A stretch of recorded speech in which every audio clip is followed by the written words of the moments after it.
Olá pessoal, aqui é o Iron Charles, wrestler da Fio. Vocês mandaram suas perguntas pro Facebook do Brasil Live Wrestling e em parceria com eles eu tô aqui para respondê-las. Eu tenho o papel na mão já e eu quero saber o que vocês trouxeram para responder. O Tanaka Jr. pergunta por qual motivo você está tentando promover seu nome em cima do universo of wrestling e principalmente de mim. Eu vou tentar falar isso da forma mais civilizada que eu tô procurando falar. Tanaka, da primeira vez que você gravou aquele vídeo, eu realmente não sabia quem você era, muito menos que você tinha uma merda de um blog. E você fez o vídeo primeiro e eu só tive o que cada um tem, o direito de resposta. Então eu não tô tentando promover o meu nome em cima do seu blog de merda porque eu não preciso disso.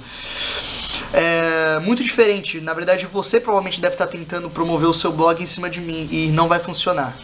Porque eu sou melhor que isso. O Matheus Haushan Lima pergunta se eu não acho que o Ogro, quando for me enfrentar, vai ficar muito brabo com o que eu disse sobre ele no Juntos Somos Fortes. Vai! E olha minha cara de preocupado. O Luiz Felipe Vieira pergunta como é trabalhar com o sombreiro voador. Eu já tive a oportunidade de enfrentar ele em 2 ocasiões diferentes e tudo que eu posso dizer é que desde a primeira vez que eu enfrentei ele e da última vez que eu enfrentei ele, ele evoluiu muito.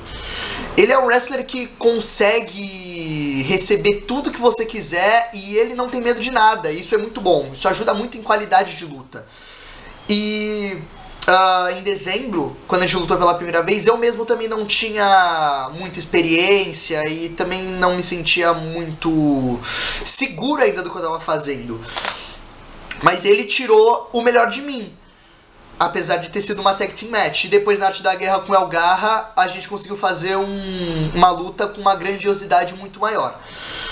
Tanto El Garra quanto o Sombreiro, pra mim, são 2 dos melhores wrestlers do Brasil atualmente. O Eduardo Gritzmacher pergunta como foi lutar ao lado do Vitor Fukuji. O Fukuji, tanto o oponente como o parceiro de tag, sempre foi um cara muito bom. Porque a gente sempre foi muito amigo, desde que a gente começou no wrestling, ele começou um pouquinho depois de mim.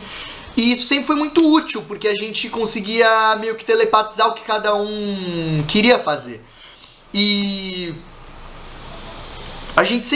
eu sempre senti, pelo menos, que a gente sempre teve uma química interessante juntos, a gente conseguia fazer algo interessante e eu sempre gostei dele pra caramba. Bom, uma pena que ele teve que se aposentar, entre aspas, por causa das lesões do joelho, mas se ele tiver a oportunidade aí de fazer uma lutinha de aposentadoria, eu tô disponível aí pra chutar a cara dele até ele pedir chega. Lucas Carneiro pergunta o que você espera e quais são suas metas pro futuro. Eu coloquei na minha cabeça que eu não preciso colocar planos pro que eu vou fazer. Eu simplesmente chego com a melhor das intenções e faço o que eu sei de melhor. E mostro que eu sou capaz. Meu único plano real é daqui a alguns anos ir pro Rio de Janeiro e virar full-timer da Fio, começar a morar lá. Tirando isso, eu sempre tento tirar o melhor das minhas oportunidades e fazer um bom show sempre. O Gabriel Zilig pergunta qual empresa internacional um pro wrestler brasileiro teria mais chances de ser contratado. Qualquer uma. Se o cara tiver a dedicação e o preparo para isso, qualquer uma. Na WWE eu acho um pouco difícil, até porque eles têm um produto diferente do que a gente mostra aqui no Brasil. Mas pelo menos nas indies americanas, se o cara for pra lá e treinar bastante, eu tenho certeza que pelo menos um deles vai estar estrelando lá em algum tempo. O Vitor Medved pergunta como é minha relação com os outros lutadores e se eu procuro conhecer a pessoa quando eu vou lutar com algum estranho. Bem, algumas vezes eu acabo nem conhecendo a pessoa e a gente não tem tempo de treinar junto algumas vezes e a gente costuma improvisar tudo na hora. Na adrenalina dá certo, mas alguns resultados às vezes não são muito agradáveis, já aconteceu comigo algumas vezes. E minha relação com os lutadores é sempre a melhor possível, eu sempre converso com eles, até fora do ringue mesmo, na internet. Alguns lutadores que nem são da minha federação eu também converso, e é sempre muito legal, é sempre bom manter o laço. O Lucas Leonardo pergunta se eu acho que o Pro Wrestling Nacional pode crescer e ser bastante reconhecido, assim como foi na década de 70 e 80. Bem, na minha opinião, ele já é. Só que na década de 70 e 80, ele era popular na televisão. E atualmente é na internet. Os portfólios mudaram, mas a popularidade continua a mesma. E também tem outro fator que nessa época que você citou, o que era popular era o telecat. E o wrestling é algo muito mais complexo. Então, era muito mais fácil de digerir o telecat do que o wrestling. Por isso que eu acho que a popularidade entre algumas pessoas diminuiu. Mas isso também trouxe um outro público a começar a ver wrestling. E o wrestling também começou a crescer no Brasil agora, no século XXI. Então, a minha opinião, como eu já falei, a popularidade ela é igual. Ela só trouxe novos públicos e os portfólios são diferentes. O Vitor Alves fez 2 perguntas. A primeira, como foi para entrar na FIL? Cronologicamente falando, em novembro, a CWL foi convidada para participar do Juntos Somos Fortes. E eu fui um dos membros, além do João Marcos, a representar a CWL naquele evento. Bem, eu fiquei um tempo lá, em abril eu acabei saindo. E em junho eu voltei para a FIL, fiz a luta na Arte da Guerra, e em algumas semanas depois eu firmei meu compromisso com a FIL, que é onde eu tô até agora. Não tem muita história, mas essa é a ordem cronológica dos acontecimentos. E a segunda pergunta é, você acha que se a luta livre nacional fosse mais valorizada e tivesse apoio financeiro, ela ganharia status de uma indie de pro wrestling americano? Bom, pra mim, esse status de indie de pro wrestling americano pro wrestling brasileiro já existe. Porque todo mundo quer mostrar o melhor deles e eles não ligam, eles não têm limites pra mostrar isso. Se tivesse apoio financeiro, com certeza seria um negócio muito maior. Mas mesmo assim, pelo menos em questão de wrestling, o Brasil tá muito bem representado. O Miguel Augusto pergunta se eu já pensei em lutar em alguma empresa grande como a WWE. Quando eu era criança, quando eu comecei a ver wrestler, eu tinha esse sonho inconsequente aí de lutar na WWE, porque eu achava que era fácil. Mas é muito mais difícil do que parece. Então, quando eu comecei a ser wrestler mesmo, eu realmente me confortei em ficar aqui no Brasil. Quando eu tiver a oportunidade de ir pra lá, se algum dia eu tiver essa chance, eu realmente vou tentar entrar numa escola de wrestling lá e conseguir lutar em alguma indie. Se eu for muito sortudo, eu entro na WWE, mas eu acho muito difícil. Mas eu tenho essa pretensão sim, mas é algo muito longe do meu alcance por enquanto. O Vitor Pezzini pergunta se eu acho que há muito desrespeito com o wrestling brasileiro.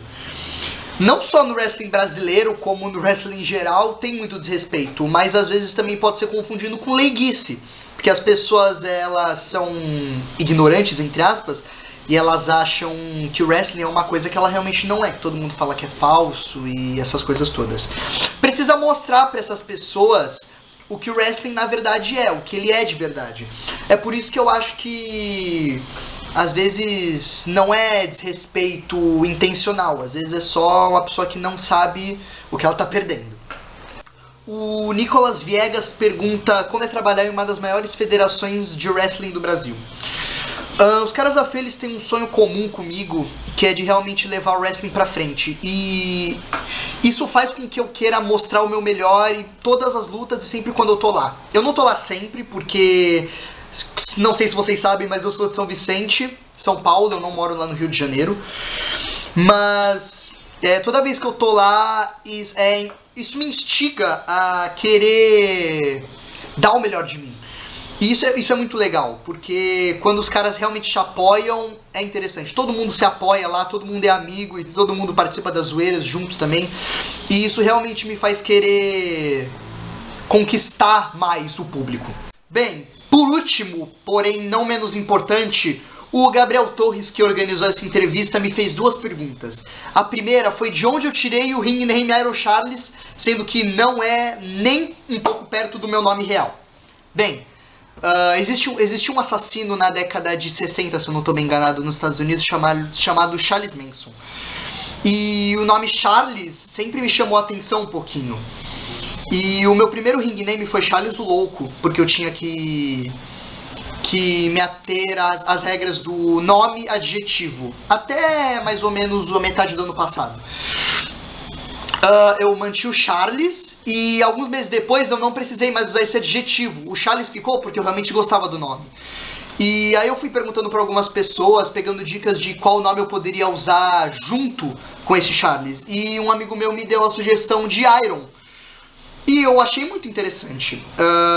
A princípio seria Charles Iron, mas quando eu troquei a ordem das palavras, ficou uma sonoridade muito melhor. E aí eu decidi que ficaria Iron Charles e foi como ficou e é até hoje. E a segunda pergunta é qual é a minha opinião sobre o Tanaka. O Tanaka é um panaca. Até rimou. Eu não sei qual é a intenção dele em fazer esses vídeos e querer chamar minha atenção, mas eu sei o seguinte, eu sou o que eu sou. Se ele queria ser wrestler e falhou miseravelmente nessa opção e não teve outra opção a não ser virar blogueiro, bom, o problema não é meu. O que eu sei é que minha consciência tá limpa de que ele é um babaca e eu tô fazendo tudo certo aqui. Bem, essa foi minha entrevista pro BLW, eu espero que vocês tenham gostado. Aqui embaixo do vídeo eu vou deixar o link com o meu Twitter, meu Facebook, e vocês também podem se inscrever no canal. E não se esqueçam de Kill Charles Kill.